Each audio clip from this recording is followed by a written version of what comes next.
Está no ar a penúltima teleaula do TV Escola sobre a história política de Minas Gerais. E hoje vamos falar um pouco mais sobre a abertura política no país, que se consolida com a Constituição de 89. Nós vimos nas teleaulas anteriores que o Legislativo se enfraquecera com a ditadura militar. Mas a experiência de convidar e chamar à participação a sociedade mais organizada foi extremamente rica e encorajou a instituição a prosseguir no estreitamento desses contatos, que afinal seriam repetidos durante a Constituinte Estadual até os dias de hoje. Seriam essas também algumas das nossas heranças tão faladas desde o início deste curso?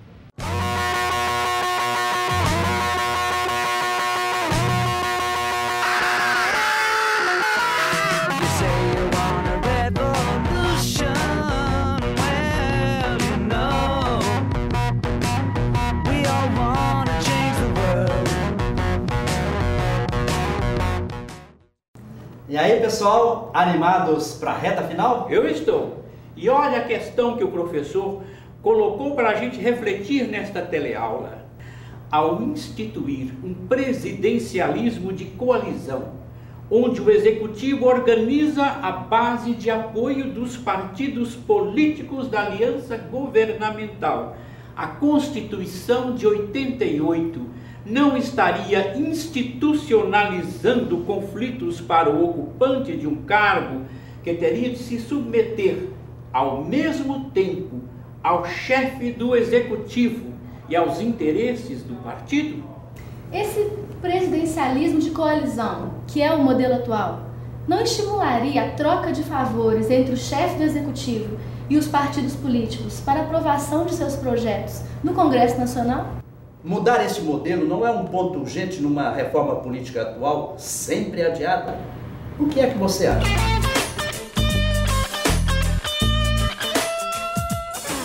Eu creio que envolve muito interesses.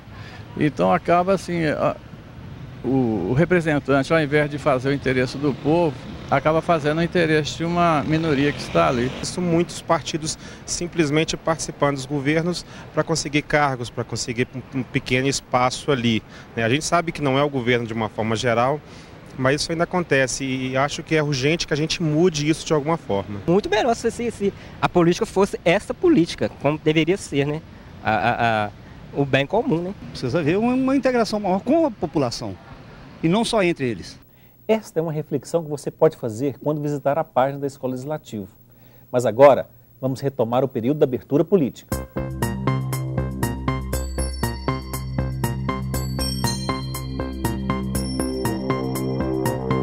As eleições de 1986 tinham surpreendido a todos os interessados em política mineira. Uma renovação de mais de 70% no corpo parlamentar. Isso revelava um desgaste muito grande da imagem pública do político e uma insatisfação absoluta com os representantes da época. Para o trabalho cotidiano da Constituinte Estadual, notou-se a urgente necessidade de abertura de concursos públicos e de uma maior profissionalização de todo o corpo técnico da Assembleia, notadamente dos funcionários ligados ao processo legislativo, comissões, consultoria e plenário. Declaro promulgada o documento da liberdade, da dignidade, da democracia. Em outubro de 1988, 2 dias depois da promulgação da Constituição Federal, foi instalada na Assembleia Legislativa a 4ª Assembleia Constituinte Estadual. Minas foi o primeiro estado do país a tomar essa iniciativa. Na prática, os trabalhos dos deputados constituintes era realizado junto com os trabalhos da 11ª Legislatura. Isso no dia a dia acabou gerando um certo tumulto nos quóruns desses eventos simultâneos. A Constituição Federal de 88 refletiu a efervescência social e a diversidade política implantada no país após o regime militar. Ela serviu de base para todas as constituintes estaduais. A grande mudança, não sem resistência de alguns parlamentares, seria a orientação de abrir as portas da Assembleia a todos os segmentos sociais. A partir de debates e sugestões, a ideia era levantar subsídios para a elaboração da futura Carta Estadual. A Assembleia Legislativa de Minas recolheu cerca de 10 mil sugestões populares relativas a diversos temas. Atualizada pelo legislador constituinte de 1988, a partir de uma intervenção reflexiva na tradição da cultura política brasileira, a concepção de comunidade tem seu eixo de gravidade deslocado do Estado para a sociedade civil, convertida pelo próprio texto constitucional em ator da democracia participativa, que vai ter nos novos instrumentos processuais do direito o seu mais importante cenário. Temas polêmicos surgiram durante os trabalhos constituintes, como foram os do parlamentarismo e o da legalização dos jogos em território mineiro, ambos derrotados. Como novidades, podemos assinalar a emenda que incorporava a iniciativa popular como legítima para deflagrar o processo legislativo, a criação da ouvidoria do povo, a norma que assegurava a todos os cidadãos e organizações da sociedade civil o livre direito de petição contra ato ou omissão de agentes e órgãos públicos e ainda o direito de se manterem informados. É preciso observar que a Constituição de 1988 deixava para os estados apenas os poderes para suprir a ausência da norma federal ou complementá-la, caso houvesse alguma lacuna. Isso acentuava a centralização da União em detrimento à autonomia dos demais entes federativos. Em 21 de setembro de 1989, a 4ª Constituição Estadual estava promulgada, a primeira em todo o país, e dela destaca o seguinte artigo. Artigo 73. A sociedade tem direito a governo honesto, obediente à lei e eficaz. 1989 foi realmente um ano político totalmente atípico. Enquanto assistíamos aos debates constituintes, os ânimos se acirravam com o pedido de impeachment do governador Milton Cardoso e pela ocupação do espaço da Assembleia pelos servidores e professores grevistas. Junte-se a isso a grande mobilização nacional em torno das primeiras eleições diretas presidenciais após 20 anos sem eleição direta para presidente. Em novembro deste ano, houve a simbólica queda do Muro de Berlim e todo um redesenho do capitalismo mundial, encerrando uma utopia que se evaporava sem sangue derramado. Na economia, convivíamos no Brasil com uma inflação de mais de 1.700% ao ano. Vamos analisar melhor o poder legislativo estadual. A partir de maio de 1989, houve uma mudança estratégica na forma de composição dos gabinetes parlamentares e da parte administrativa da Assembleia. Os deputados passaram a ter maior flexibilidade na composição de suas assessorias, podendo indicar livremente os funcionários.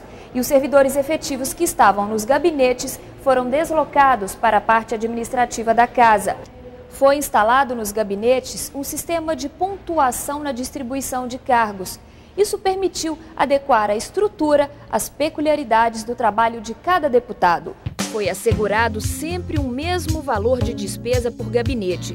Assim, cada deputado poderia montar sua equipe com quantos assessores de confiança desejasse, desde que não ultrapassasse o montante estipulado para todos. Essa decisão de deixar os deputados livres para montar seu corpo funcional se revelou muito positiva para a criação de um quadro administrativo da Assembleia. A partir daquele instante, os parlamentares não interfeririam mais nas definições da estrutura administrativa funcional do Poder Legislativo. Sabemos, porém, que nem os mandatários republicanos seguiram o que pregaram e que as distorções das ditaduras militares criaram um corpo funcional de apaniguados que ainda hoje se faz sentir.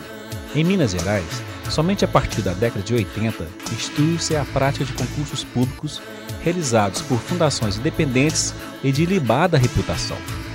Somente a Constituição de 89 impediria quaisquer outras formas de ingresso na administração pública fora do concurso. Com isso, a escolha dos ocupantes dos cargos de direção não passaria mais pelo crivo do peso político parlamentar. Essa decisão, diga-se de passagem, agradou bem a ambas as partes. Ao parlamentar, com a possibilidade de ampliar e atender à maior demanda de suas bases, que é o emprego. Não necessitava mais submeter-se ao constrangimento de solicitar um cargo à administração da casa. Acrescente-se que toda a estrutura material continuava rigorosamente suprida pela administração e que todos os funcionários lotados nos gabinetes, quando do término do mandato, perdiam o direito de continuar trabalhando na Assembleia. Como ponto negativo, percebemos um distanciamento perigoso entre os parlamentares e o corpo técnico. Talvez não haja ninguém mais suscetível aos efeitos da opinião pública do que o político profissional. Muitas ações deles são condicionadas pelos sinais que vêm da sociedade. Ainda no começo dos anos 90, a Assembleia realizou uma pesquisa de opinião para sentir o quanto a imagem do Legislativo estava desgastada e o que poderia ser feito para reverter este quadro. Os dados foram alarmantes. A partir daí, os funcionários da Assembleia se organizaram para reverter esse quadro. A ideia era estreitar os laços com a sociedade civil, chamando os vários segmentos sociais para conhecer as possibilidades que o Poder Legislativo Estadual oferecia. No Executivo, há um único mandatário, portanto, uma única porta de influência. No Judiciário, esta abertura nem existe, porque os titulares exigem isenção. Enquanto isso, o Legislativo mantém sempre, no mínimo, 77 possibilidades de influência por parte da sociedade. Queríamos, no entanto, fugir desse modelo que se mostrava cheio dos vícios do paternalismo e do clientelismo, heranças históricas. E queríamos ousar para novos instrumentos de atuação popular. O ano de 1991 foi importante pela implementação de um plano plurianual de ação governamental para o quadriênio 92-95, definido por dispositivo constitucional e realizado em conjunto com os outros dois poderes. Nesse plano, todos davam ciência aos demais de suas intenções e expectativas. Por prever uma ação mais agressiva do Poder Legislativo Estadual, no sentido de alcançar a sociedade civil e ampliar sua capacidade de atuação, foi solicitada e cumprida a disponibilidade financeira prevista nos orçamentos anuais. Com remuneração condigna, pontualmente paga e boas condições de trabalho, principalmente recursos informáticos atualizados, os funcionários da Assembleia não tinham por que não se engajar nessa meta institucional. Com a criação de um site, criação da Escola do Legislativo e da TV Assembleia, além de um setor específico para a interlocução com a sociedade civil, buscávamos demonstrar seriedade e dignidade no trabalho realizado e justiça no valor remuneratório de cada função. É um esforço árduo, diuturno e que não acaba nunca. Este curso é um exemplo disso. No entanto, a crise dos salários dos deputados no início do século XXI ruiu toda a boa imagem duramente construída nessa aproximação da Assembleia com a sociedade civil, evidenciando assim a fragilidade da estratégia aplicada até então diante de denúncias que escandalizavam a opinião pública. Deve-se ressaltar o ataque sistemático da imprensa escrita e televisiva durante várias semanas contra os deputados, num confronto desigual onde o parlamentar ficava sempre refém da mídia privada. Poxa, é um esforço constante construir um significado para a prática política no Brasil. Não é verdade?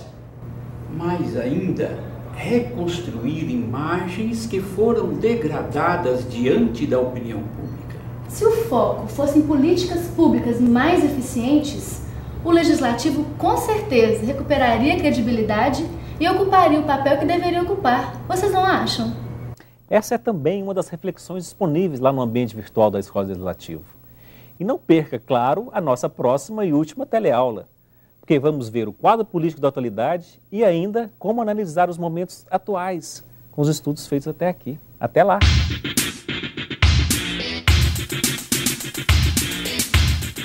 Na teleaula de hoje, você viu como o Poder Legislativo evoluiu e buscou alternativas para suas estruturas depois da abertura política no país. Em Minas, a TV Assembleia e a Escola do Legislativo passaram a representar novos canais de interação com a sociedade.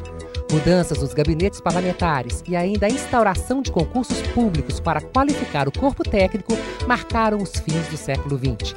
Mas a crise de imagem em 2001 abre um tempo de reflexão para desafios antigos. Amanhã estamos de volta para a nossa última teleaula.